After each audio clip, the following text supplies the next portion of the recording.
Hello, my friend. I have a special invitation for you. I have a new, potent, concentrated group coaching program called Crucible.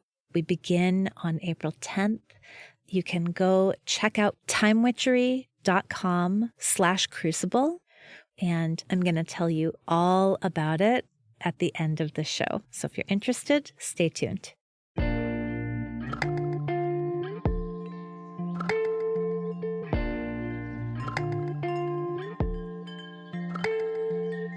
Welcome to Mind Witchery.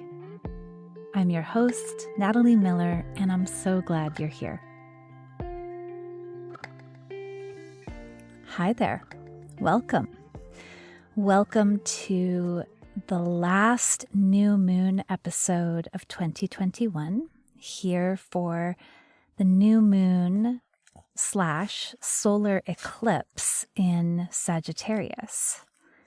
As always, I have a little bit of astrological exposition today. I'll talk about Sagittarius and about eclipses, and I will also give you a lot of self-reflections, because while new moons are always a great time to self-reflect and to do so with all of the evocative metaphors that astrology offers us, eclipses are especially good times to pause, to take stock, to appreciate what's changed and how what has changed has asked us to change. They are just perfect moments to pause and to remember that we are all in this together, that we are all co-creating, and just to marvel at that.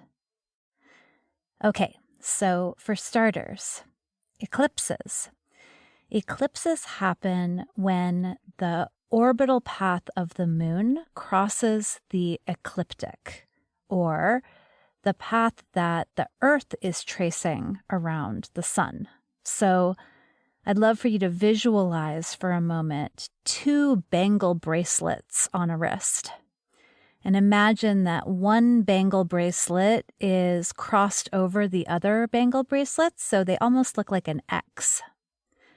Those 2 points where the bangles are touching on either side, those are analogous to the nodes, the lunar nodes. The lunar nodes are where the bangle bracelet circle of the moon's orbit crosses the bangle bracelet circle of the Earth's orbit around the sun.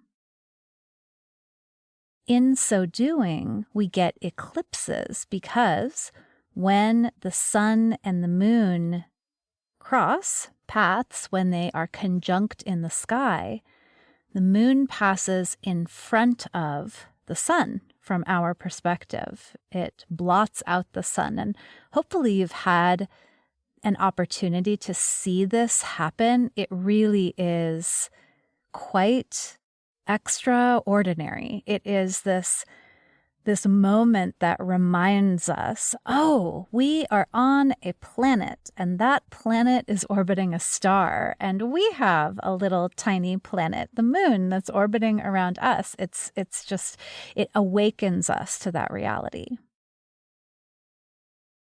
This new moon solar eclipse is, as I mentioned, the final one in a sequence of eclipses that has happened over the axis of the signs Sagittarius and Gemini. So that is to say that the lunar nodes, they are at any given time across the zodiac, across the sky from one another. The 2 bangle bracelet crossings are right now, one of them is in Sagittarius, the south node, and one of them is in Gemini, the north node.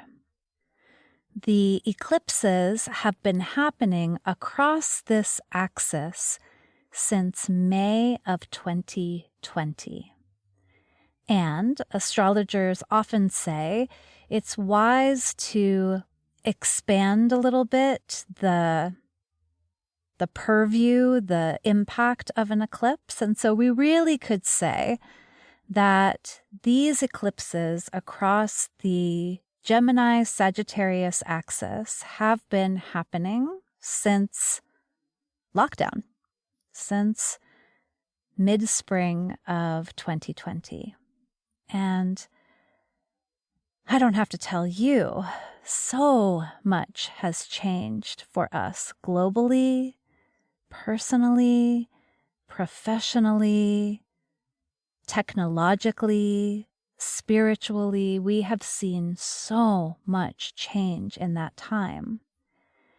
And, that might be expected. Both Sagittarius and Gemini are mutable signs. I talked about this before. Signs have one of three modalities. They're cardinal, which is initiating energy. The cardinal signs are Aries, Cancer, Libra, and Capricorn. That's the energy of initiation, of beginning. There are fixed signs. The fixed signs are Taurus and Leo and Scorpio and Aquarius. And the fixed signs are all about sustaining and keeping things going. And then there are the mutable signs. And the mutable signs are Gemini, Virgo, Sagittarius, and Pisces. And the mutable signs are about changing and adapting and transforming. So it is not surprising that when we have our lunar nodes in a mutable axis, we are experiencing on planet Earth a lot of change. Let me tell you a tiny bit about the two nodes. There's the North Node and the South Node. The description of the two nodes that I find most compelling is actually based in Vedic astrology, which says that the North Node is the head of the dragon, and the South Node is the tail of the dragon. And this dragon is going round and round and round and round, chasing its own tail. The North Node, or the head, is forever hungry. It wants, it consumes, it's about increase, it's about more, it's about expansion. Right? That's the head. It's like it's hungry, consuming, expanding, and desiring. We get more and more. Over the past 18 months, with the head of the dragon in the sign of Gemini, what we've found is more and more and more communication. Haven't we? Especially technologically. Gemini is mutable air, and we have really all of us taken to the airwaves, or perhaps we'll say the cyber waves, the internet waves, in an entirely new way. Right? We are connecting more than ever via social media, via technological platforms like Zoom and FaceTime. And we've seen an increase there. The South Node, or the tail of the dragon, is at the other end. It is not hungry like the mouth, the head. It is eliminating. Right? It's the tail. That's where the poop comes out. It is not going for and pursuing and expanding. It is ending things. It's sorting through things. It's deciding what to keep and deciding what to release. And it's very interested in releasing. The South Node's job is to clear and to release. And so with the South Node in Sagittarius over these last 18 months, perhaps we have noticed some releasing around Sagittarian topics, one of which is travel. That's kind of astounding, isn't it? Like, no one is really doing any extraneous travel. We've really released a lot of the need to get together or to have meetings or conferences. We're staying put. Yeah? So while new moons are certainly new beginnings, a new moon solar eclipse happening at the South Node feels like more of an ending. It feels like more of a final clearing out.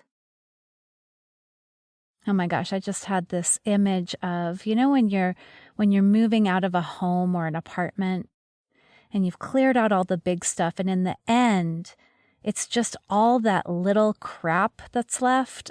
It's like the hair tie you brushed out from under the radiator and the lamp you found crammed in the back of the closet. It's all of the little stuff at the end that you sort of just want to shove into a box and just put it out in the trash.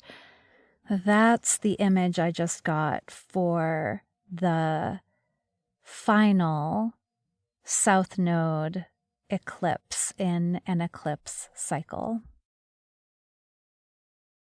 So, it's a wonderful time for reflecting. It's a wonderful time for a last pass through, sort of like, what have I cleared out and what's left to clear out? It's a wonderful time to celebrate that when we move forward, we really are moving forward with what matters.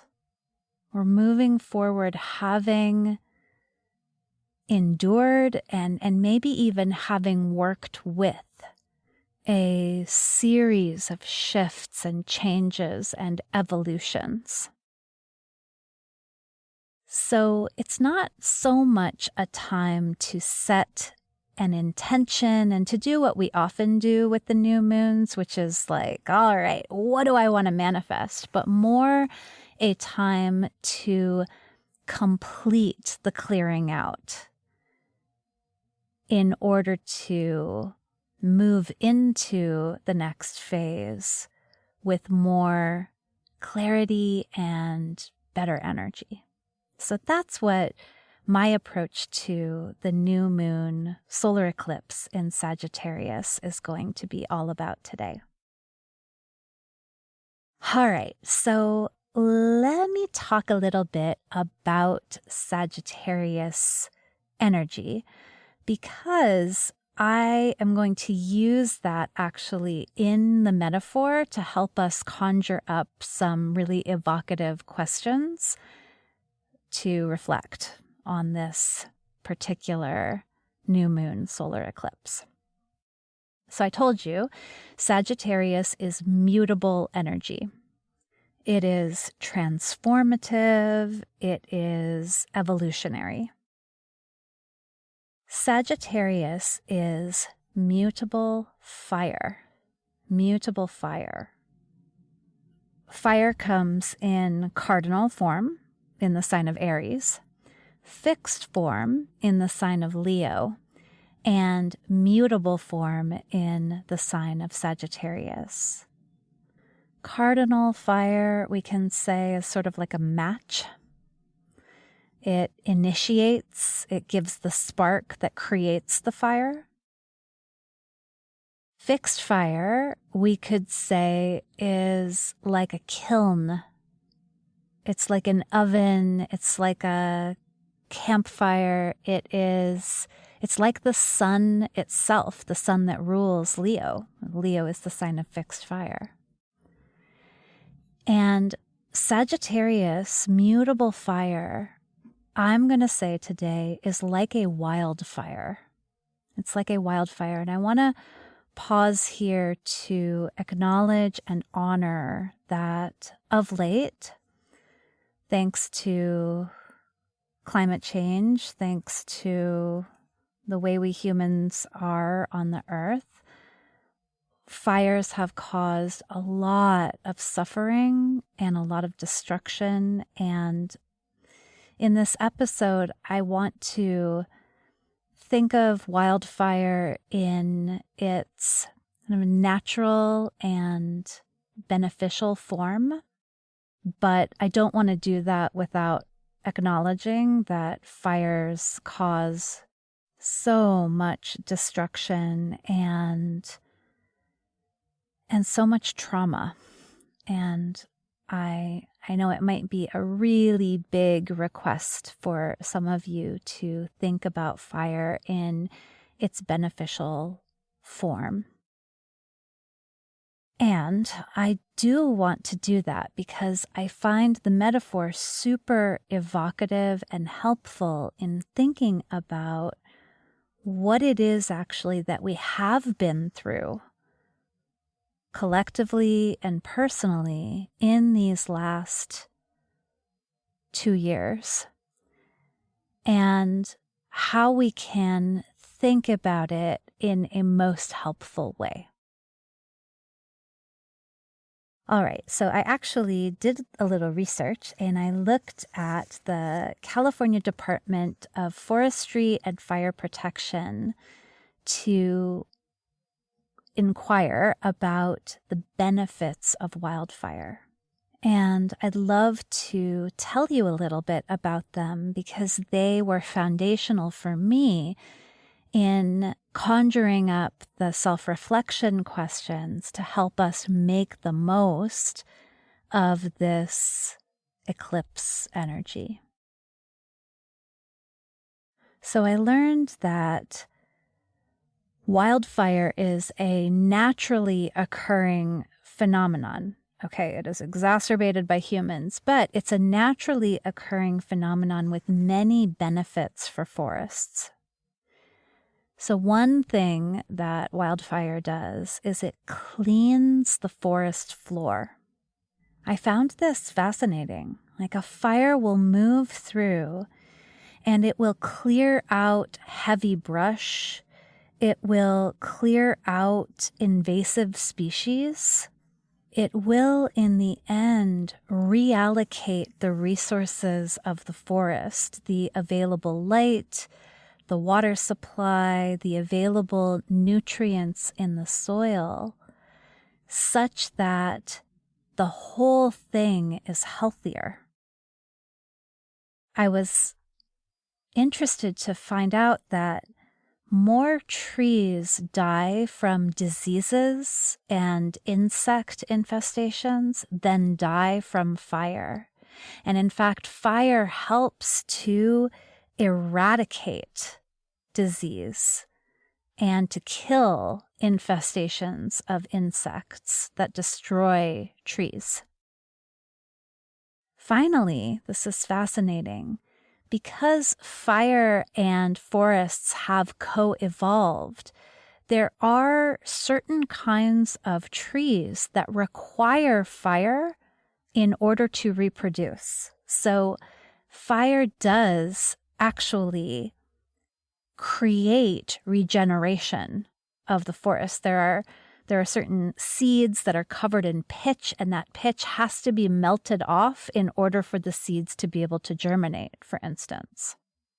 And so I want to think about fire with these various perspectives and lenses. Think about wildfire as something that can help us to reallocate our resources, that can help us to clear away what's not helpful, to clear away what's not, maybe in the end, viable. I love to think about fire as applying a kind of pressure that helps us to tap into potency and power.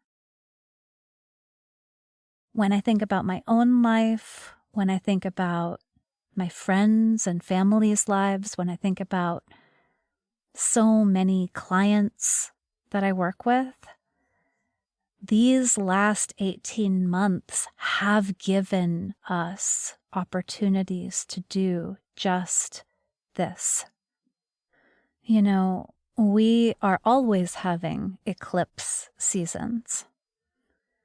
The nodes of the moon don't go away after this one. They just shift. They shift toward the axis of Scorpio and Taurus. But my goodness, this last cycle with the South Node in Sagittarius, with the South Node of clearing, of releasing, of letting go, in the sign of wildfire that moves through, also interested in clearing out, in provoking a very different experience. And that is also what Sagittarius is about. Sagittarius is ruled by Jupiter, and Jupiter is a generous, growth-oriented, wisdom-oriented planet. This particular series of eclipses has just been extraordinarily transformative. All right, my friends, so let's get into the questions. As always, I have collected all of these questions on a free worksheet. You can grab that in the show notes, and once you're signed up for the new moon list, I will just deliver this worksheet straight to your inbox whenever a new moon episode comes about. Okay, so question 1 is really just a take a moment to take stock kind of question. What are the life changes, the losses and gains, the challenges, the blessings that I've experienced since March 2020? I think sometimes it is actually difficult to account for them, to give ourselves the time to really sit and reckon with all we've done, all we've lost, all we've gained. So take a moment to do that very first. All right, next question. What has become more important to me?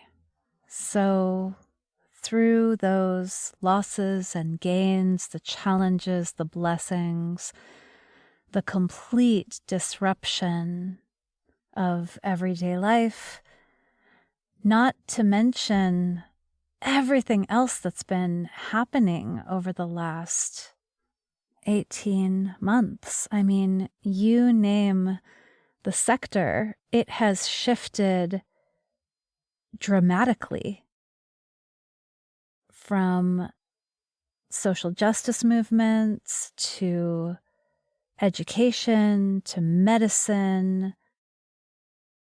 our economy, the way that we work, the way that we live. Everything has changed so much. There have been so many challenges. I mean, falling dominoes of challenges. Of course we will come through a clearing, an experience like that. Having different priorities. Maybe even having clarified values. What is really important to me? Okay. So that's on the more macro level. And Jupiter likes to be on the more macro level, right? And Jupiter does rule Sagittarius, but let's look at the micro level as well.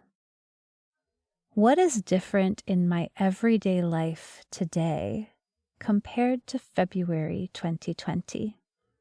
And I chose February 2020 because it's outside the eclipse window, and it's really kind of the last little inklings of pre-pandemic life. What's different?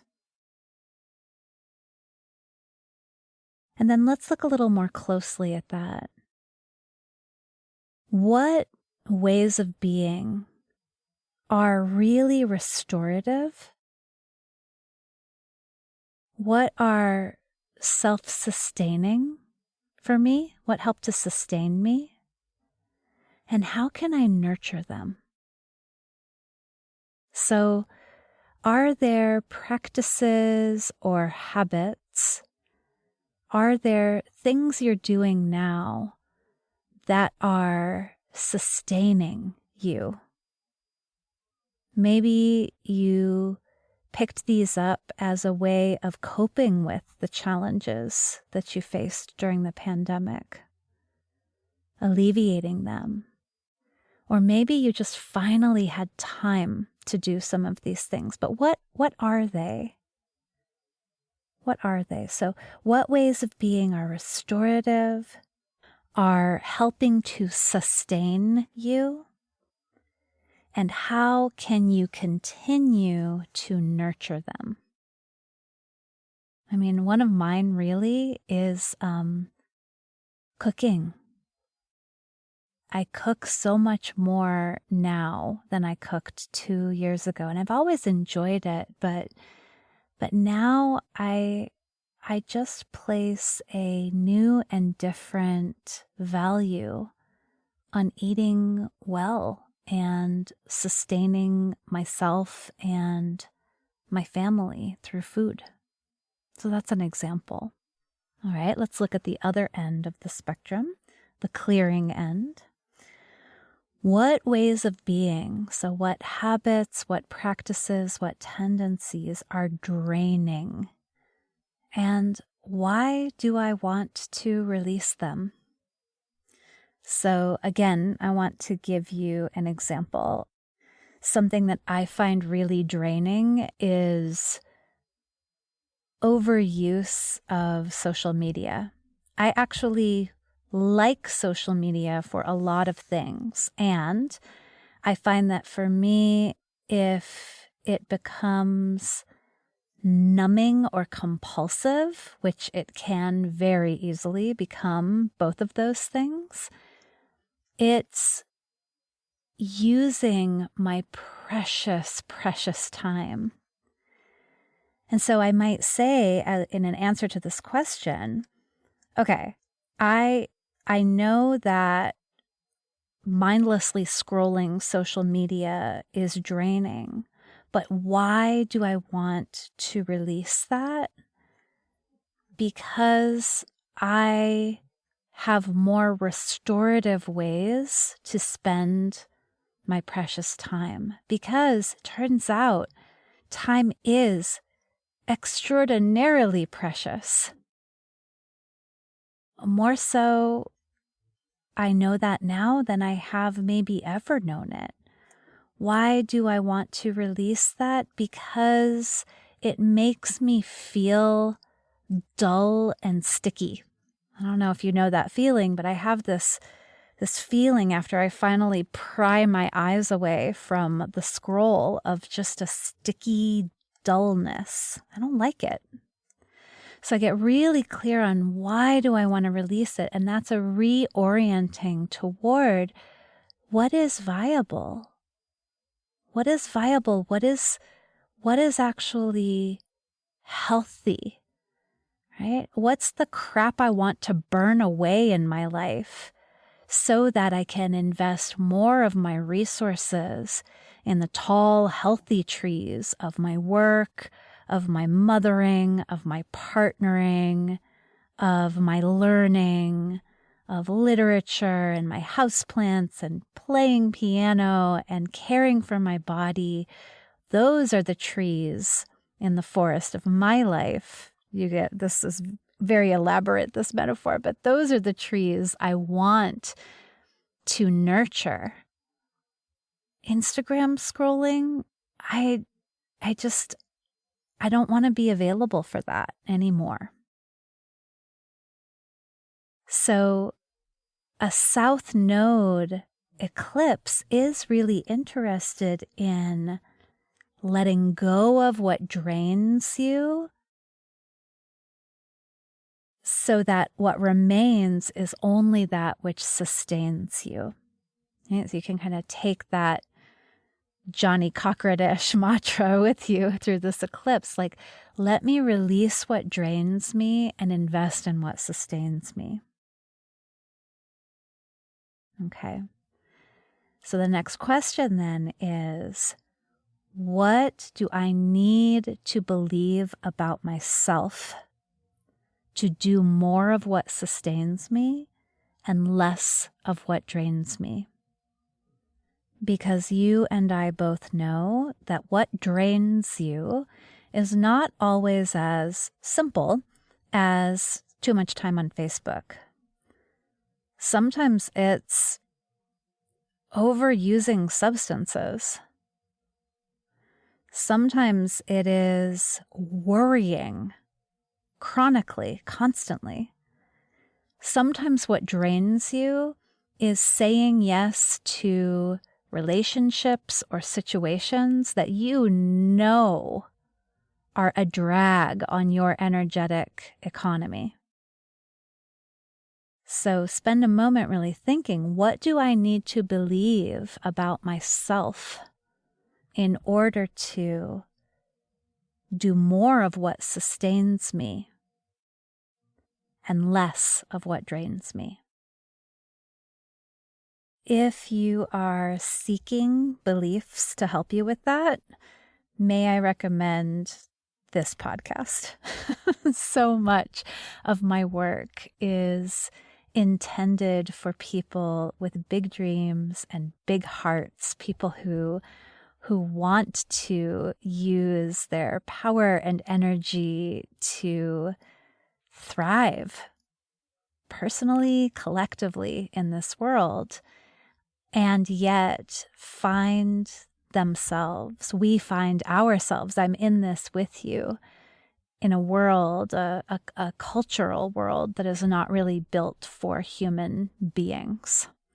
And so we are constantly doing witchery to extricate ourselves from draining paradigms and situations and expectations in order to reorient toward more self-sustaining and world-changing ways of being.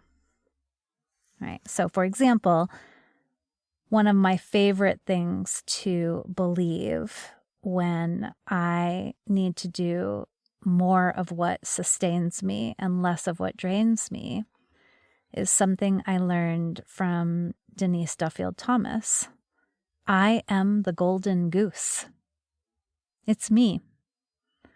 In order for me to be able to be generous, in order for me to be able to parent well and coach well and create this podcast well, I must take care of me.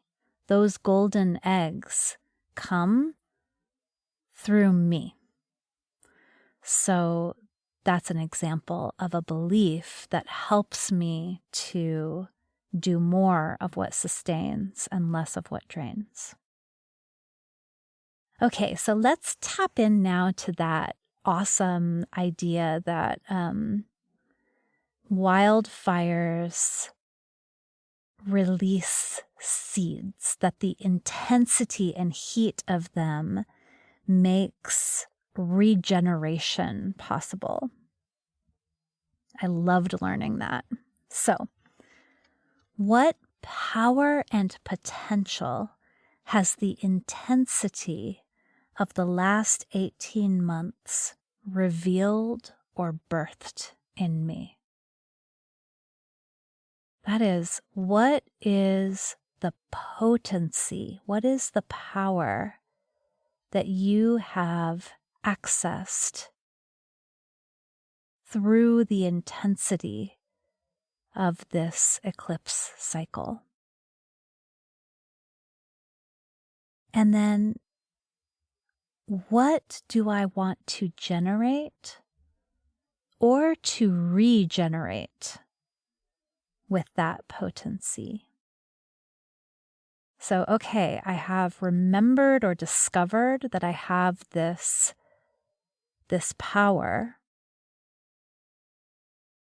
What do I want to do with it? Where do I want to invest it? How can I nurture it? Okay, the seed came forth, the seed of autonomy, of sovereignty, the seed of resilience. It came out. And now, what do I want to grow with it in my life? That's this set of questions. And then another belief question. What do I need to believe about myself and my life in order to make that happen? And again, I'm threading these belief questions in, A, because the show is called Mind Witchery, but B, because Mercury is co-present with the sun and moon here. Mercury is right here in the mix, and Sagittarius is a sign that has to do with philosophies, with ways of understanding, with ways of seeing the world. And so it's a good time to tap in and to ask ourselves, what do we want to believe? What are the beliefs we want to invest in? Okay, I have just a couple more questions, and these are coming from another metaphor. Listen, I love the metaphors, and the wildfire metaphor I found delicious and fun, but there's one more that I love associating with the sign of Sagittarius, and it will also help me to talk about this other aspect of eclipses that I haven't yet really talked about. So I have said a lot about how eclipses at the South Node are clearing. They're about releasing, clearing, letting go of what is no longer serving. What I haven't said is that is all in service of us living to our fullest potential, or as many astrologers would say, living out our destiny. Now, I don't know how you feel about destiny, and to be honest, I don't know how I feel about destiny, but I do see lots of ways that the things that have happened in my life, especially in the part of my astrological chart that is represented by Sagittarius, things that were shocking, things that were disruptive, things that absolutely felt like wildfires tearing through. And that was in the service of me, of my potential, of my purpose, of what I'm here to do. So that's to say, there were certain things in this eclipse cycle that left my life, and those things, those relationships, those associations, leaving my life made it possible for me to get back on track where my own purpose is concerned. So the second metaphor that I wanted to offer you with Sagittarius is the metaphor of a road trip. I don't don't remember who told me this, but someone said, oh yeah, Sagittarius is like the road trip sign. Sagittarius is kind of sprawling and it's passionate, but in an easygoing, kind of a wide-ranging way. It is up for an adventure. It is up for new experiences, for a journey, for learning, for gaining wisdom, for discovering more and more about the truth of the world.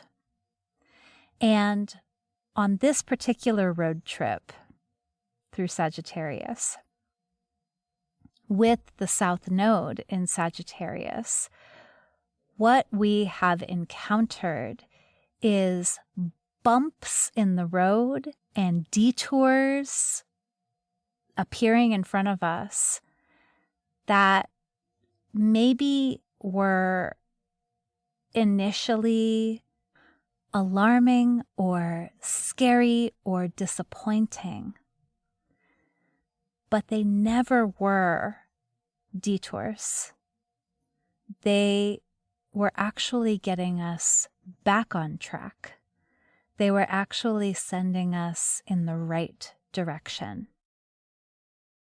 So to circle all the way back to the beginning here, eclipses remind us we are all co-creating this existence. And sometimes moments that feel fated, moments that feel really out of our control, moments where the lights go out in life, because that's what happens in an eclipse, right? The lights go out, actually end up helping us more fully to be who we are, to reorient in the right direction. So here are your questions that are road trip inspired. Where in my life did the happenings of the last 18 months require me to course correct? That is, here you were on a path, and then over the last 18 months, things happened for you that obstructed that pathway and got you moving in a direction that actually ended up being truer to you and your evolution. So where was that? Where did that happen? If you happen to know the house where Sagittarius resides in your chart, for me, it's the 10th house of career. I had huge shifts and changes in my career. They felt completely out of my control, and yet it all happened for me. 100%. It was for me. I'm so grateful. So maybe you can look at where Sagittarius falls in your chart. You can see, okay, what are the concerns of that house? And if all of that is like, what? Don't worry about it. Just reflect on the question. Where did you course correct? Where did your path change? And at first, it felt like you were going the wrong way or out of the way, but it turned out that that was exactly the right way to go.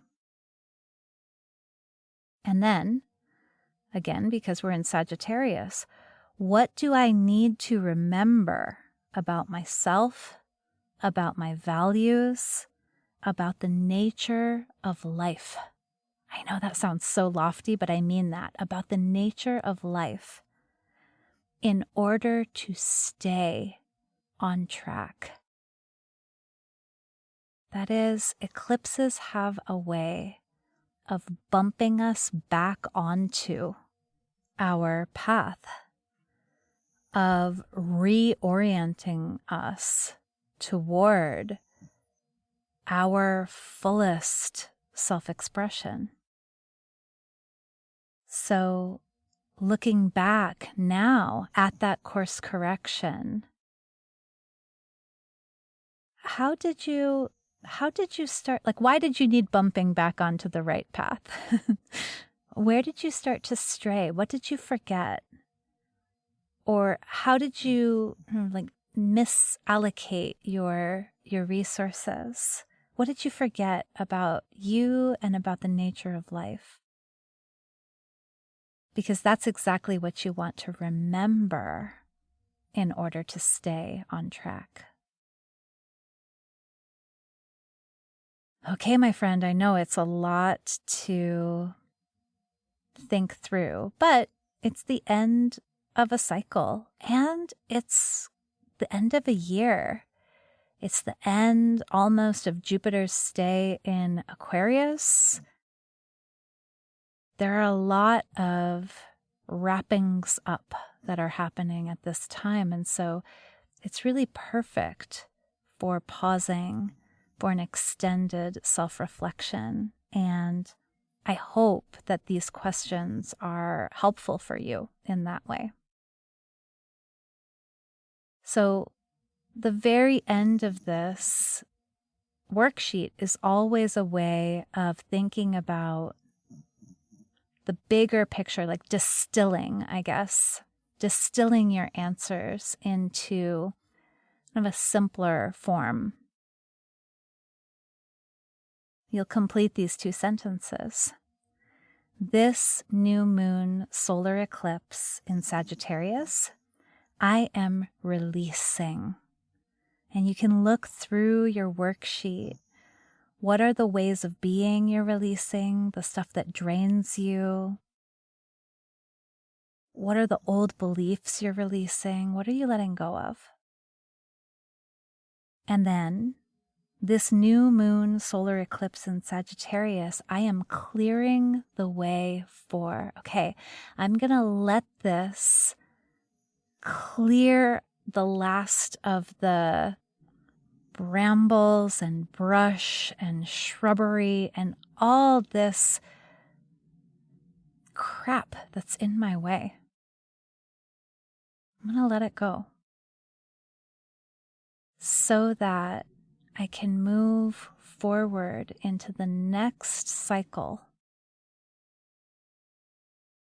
oriented toward what is sustaining for me, but then also for the collective, what is restorative for me and also for our world, the world we share, that is generative of something better.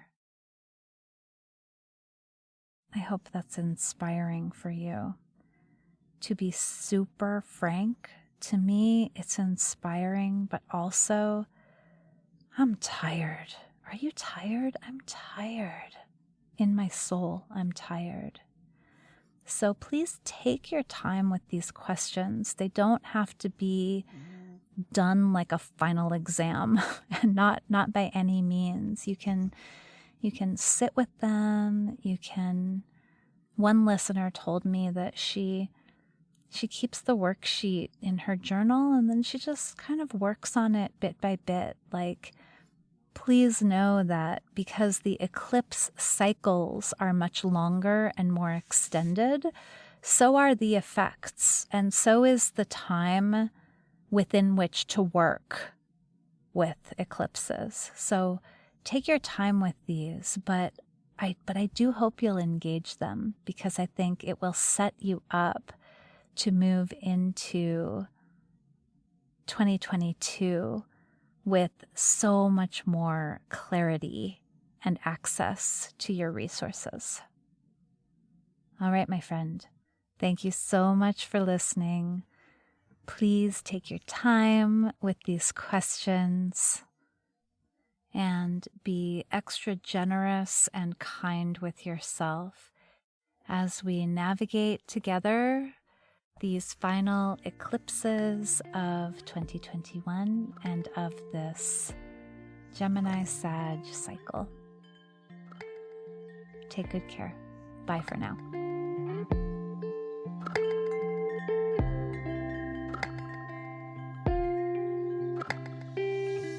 Thank you for listening to this episode of Mind Witchery. To catch all the magic I'm offering, please subscribe to the show. Or if you want a little bit of weekly witchiness in your inbox, sign up for my Sunday letter at mindwitchery.com. If today's episode made you think of a friend or loved one, your sister, your neighbor, please tell them about it. We need more magic makers in this troubled world. Like all good things, this podcast is co-created by stellar people. Our music is by fabulous DJ, artist, and producer Shammy D. Our gorgeous art is by the sorcerers at New Moon Creative. Mind Witchery is produced in conjunction with Particulate Media, K.O. Myers, executive producer. And I am Natalie Miller. Till next time.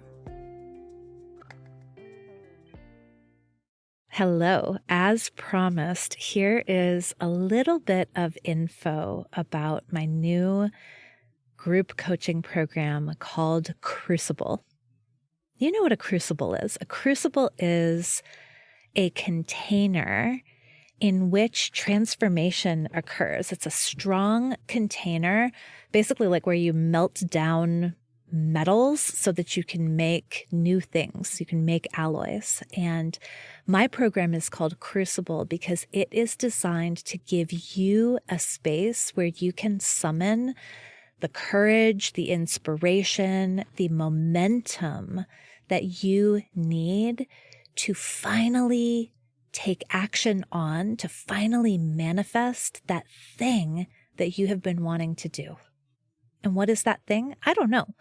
That thing might be a new offer if you are an entrepreneur. That thing might be the idea for the book that's been swirling around in your head. It might be an outline for that book. It might be a whole short story. That thing might be a job description for the assistant that you've been wanting to hire. That thing might be your own podcast. Whatever that thing is that you keep thinking, someday I'd really love to make this happen. Crucible says, let's do it now and let's do it together. So Crucible offers 7 weeks of group coaching. Crucible offers insight into how it is exactly that I take an idea and make it real. Right? Now, this is not about me kind of imposing my method onto you, but it is about sparking your own creativity and insisting on a self-honoring way of creating. Yeah? Crucible is about community with other people who are also making it happen. And I cannot even begin to put into words how valuable that is. How much of a difference it makes to be surrounded by other people who are expanding and growing into what's next. Crucible is in large measure about helping you to claim the time and energy that you need to create what's next. And so we'll use my anti-planner, Time Witchery, to do that. We will use co-working sessions that are hosted by Flow Club. I'm very excited about that part in particular. So Crucible is not assuming that you have the willpower and courage and time and energy to make this thing happen. In fact, Crucible says, let's give you a place to generate that, to generate all that you need in order to manifest what it is that you want next. So you are invited. You can go check out Crucible at timewitchery.com/crucible.